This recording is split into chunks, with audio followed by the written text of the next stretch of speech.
बिस्मिल्लाहिर्रहमानिर्रहीम। अस्सलाम वालेकुम। आज हम FIA के रनिंग टेस्ट के बारे में जानते हैं। FIA के रनिंग टेस्ट की डेट आ चुकी है, इसलिए फिजिकल टेस्ट की तैयारी आज से ही शुरू करते हैं और इस वीडियो को देखकर टेस्ट में फेल होने से बच सकें। जज़ाकल्लाह। चलते हैं हम। FIA फिजिकल टेस्ट गाइड है।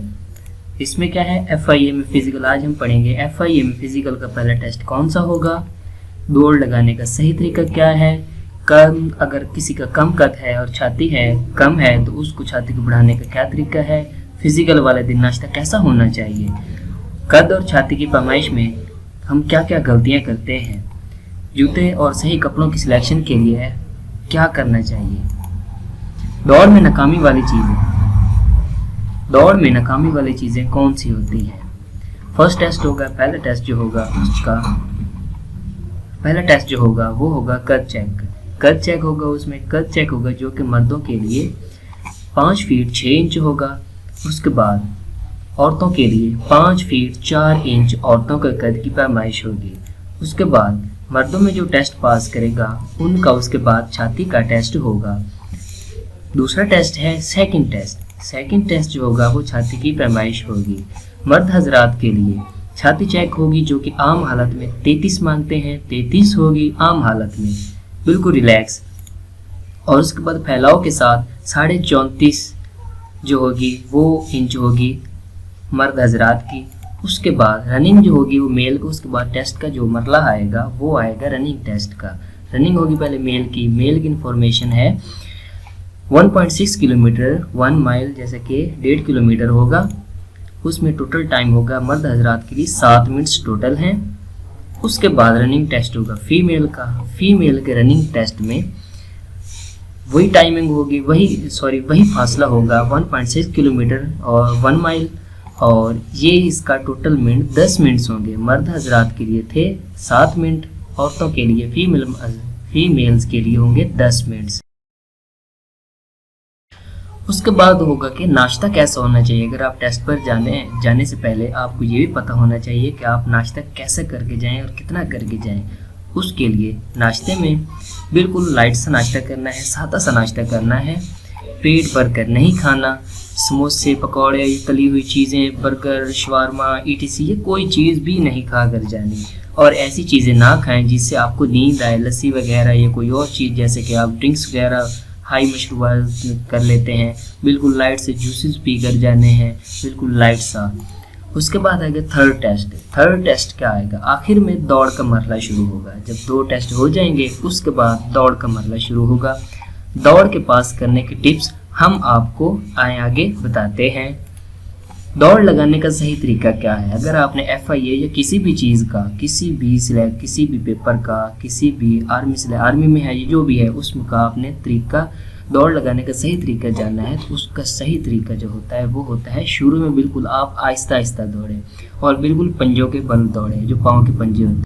उसके बाद जो मुकर्रर टाइम किया गया है, जैसा कि 7 मिनट्स हैं, गुजरने के साथ साथ खुद को तेज़ करते जाएं। जैसे ही टाइम बढ़ता जाएगा अपने आप को भी आहिस्ता करके खुद को भी तेज़ करते जाएं। उसके बाद जितनी तेज़ आप हाथों को मूव करेंगे, हरकत देंगे, उतना ही तेज़ आपके पाँव होंगे। जैसे आपने अपने हाथों को मूव किया वैसे ही आपके पाँव भी मूव करेंगे, हरकत करेंगे। और उसमें आपने जो आपके बाजू हैं ये वाले, इसको आपने ज़्यादा न पीछे लेकर जाना है, ना ही बहुत ज़्यादा आगे, ना ही टेढ़े नीचे ऊपर नहीं लेकर जाना।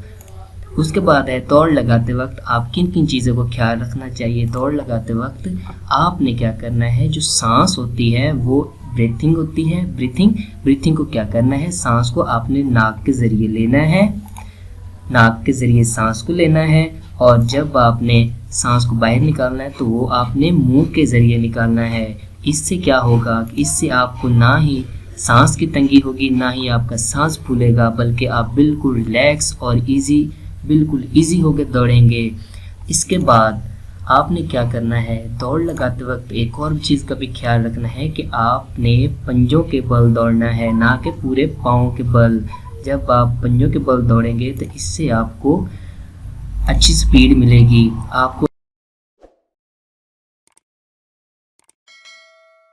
बाद आ जाता है, जब भी आपने दौड़ना है और आपने ये लाजमी ख्याल रखना है कि दौड़ के दौरान आपकी नज़र नीचे की जानिब हो, इधर उधर नहीं देखना। इधर उधर देखने से आप थक जाएंगे, आपका स्टेमिना लूज़ हो जाएगा। दौड़ के दौरान हमेशा आपने नीचे की तरफ देखना है, ये नहीं देखना कि कोई इधर से क्रॉस कर रहा है कोई नहीं, बल्कि अपनी टाइमिंग आपने नोट करनी है। और दौड़ के वक्त आगे पीछे दाएं बाएं देखना आपको ये थका भी देगा।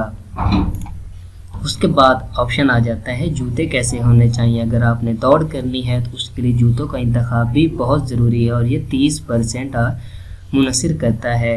जूते जो हैं आपके दौड़ के लिए हमेशा पीटी शूज़ होने चाहिए, जैसे कि बिल्कुल लाइट से शूज़ होने चाहिए जिनका वेट ना हो। स्पोर्ट शूज़ लें जिनका वज़न बिल्कुल इंतहाई कम हो, जो आपके पाँव को थकाए नहीं। उसके बाद कपड़े कैसे होने चाहिए। दौड़ के दौरान अक्सर हमने देखा होगा कि मोस्टली जो हैं पैंट्स में भी दौड़ रहे होते हैं, कपड़ों में भी दौड़ रहे होते हैं, लेकिन नहीं, ऐसा बिल्कुल ही गलत है।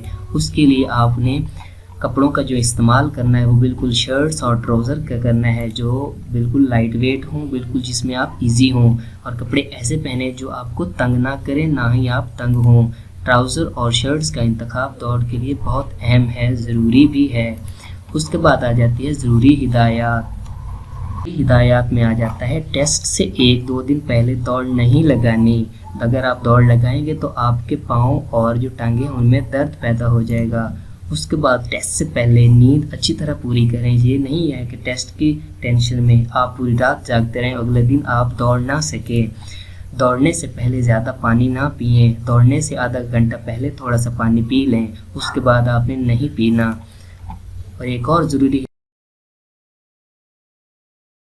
मुकम्मल कर लें तो उसके बाद आपने ना ही लेटना है, ना ही बैठना है, और ना ही उल्टे हो जाना है, बल्कि आपने इस पोजीशन की तरह आपने हो जाना है। इससे आपकी जो बॉडी का मेटाबॉलिज्म है वो बिल्कुल ठीक हो जाएगा और इससे आपकी जो खून का इंदराज है वो भी ठीक हो जाएगा।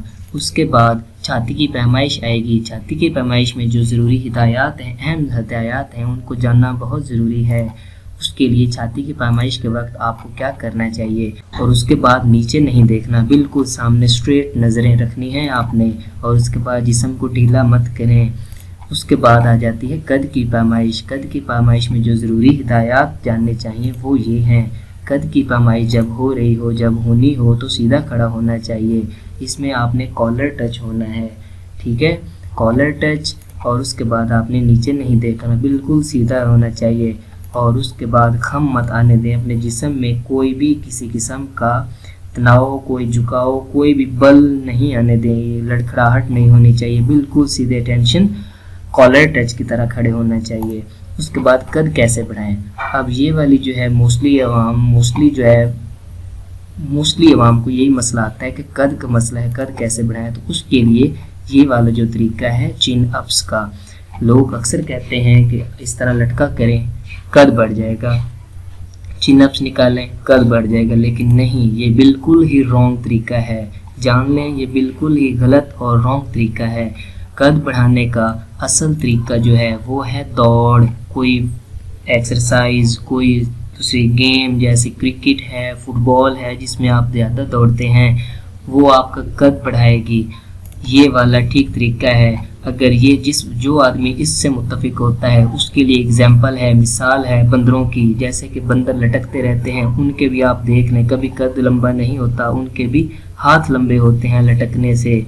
तो ये वाला तरीका गलत है, ये वाला बिल्कुल दुरुस्त है। दौड़ने से आपका कद जो है वो ठीक होगा, बढ़ेगा, और आपकी जो खुराक है वो बहुत अच्छी होनी चाहिए, फास्ट फूड बिल्कुल नहीं। छाती के बढ़ाने का जो तरीका है वो बिल्कुल, अगर आपने छाती बढ़ानी है पैमाइश के लिहाज से तो आपने चिन अप्स निकालने हैं। चिन अप्स जो है वो आपकी जो साइड विंग्स हैं इसको बढ़ाएगा, जो पैमाइश में आपके बड़ी मदद करेंगे। उसके बाद जो ऑप्शन होगा आपके वो पुशअप्स होंगे, जो आपने बिल्कुल स्ट्रेट होकर करने हैं। लेकिन उसके लिए भी आप एक बात ज़रूर जान लें कि आपकी जो नज़रें हैं वो बिल्कुल सामने होनी चाहिए, इस तरह। ये वाला तरीका बिल्कुल दुरुस्त है। ये वाले इस तरह करके वाइड करके चौड़ा करके छाती को पुशअप्स निकाले, लेकिन आपने नीचे नहीं देखना, बिल्कुल सामने देखना है।